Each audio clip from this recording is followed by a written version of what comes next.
So today, our video is going to be a little bit different. We're going to be talking a little bit about how Snapships got started, how we made it, what's the plans, and that sort of thing. It should be kind of a fun little trip down memory lane. If it sounds like something that's you're into, hit like, hit subscribe, hit the bell, hit all the other stuff. Why did we make Snapships? Well, I think if we go all the way back, it started as a board game concept that I had. I wanted to build a board game out of little pieces that you put together and you built your own ship. And then I called you up and I said, Jeff, I need help. Print things. So yeah, we just started printing more and more and more pieces. And before you knew it, we started thinking, maybe we should just make a thing that's a toy. We somehow had it in our brains that if every cube had N52 rated magnets in it, that would be great. And it is kind of great because they snap together. That's kind of where the name came from. They snap together and it's awesome. So yeah, guys, this is kind of one of the very first prototype kits that we ever made. And as you'll see, it looks an awful lot like the actual Saber kit that ended up shipping. Yeah, so we took some of these kits to some toy inventors to kind of get their advice, and they said, nope, magnets not going to work. So you guys need to rethink. So I guess that's how we came up with prototype number 2, right? Yeah, it was the realization that we can't use any magnets. So then started prototyping up trying to print these little plastic clips, and I redesigned the inside of the cube, and so they would snap together.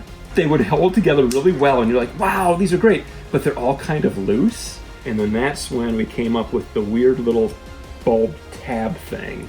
But this was kind of a big breakthrough, right? Because it allowed us to make a construction set where the pieces could hold together really firmly. Yes. So that like once you built your ship, it was going to stay together, you could play with it. The fact that you can take a kit and actually just hold it by a single piece and it doesn't come apart is kind of one of the big kind of deals with it, because making a toy that you can construct yourself and then actually play with. Once we got to this point where I think we had like 150 different pieces, this is when we ended up talking to PlayMonster and showing them this stuff, and they were like, oh, this is really cool.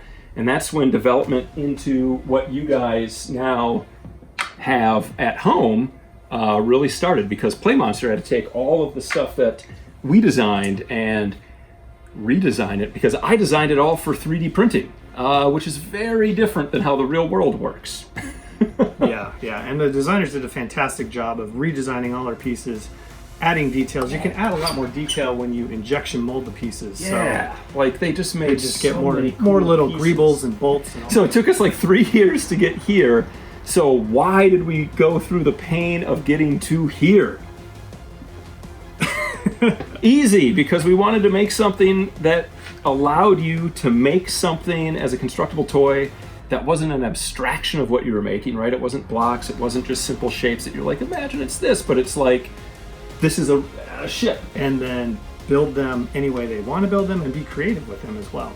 A lot of other systems have little tiny bricks and blocks that you have to they're awesome, but it takes a long time to get everything just perfect. I think for Snapships, right, like we love hard science fiction, right? We like science fiction that's kind of based on science and fact and could actually happen. So I think, that's the way I look at the Snapships. These are, things that could exist sometime in the future if this technology was invented. There's no magic to them. They are, they're real working, awesome spaceships. It's been a long road to get to where we're at, but we are super excited with yes, absolutely. What PlayMonster has been able to produce out of this mess of prototypes and ideas. And awesome. Scott, thanks for coming over in these crazy times and enduring the heat of the garage. My pleasure. Snapships, build to battle.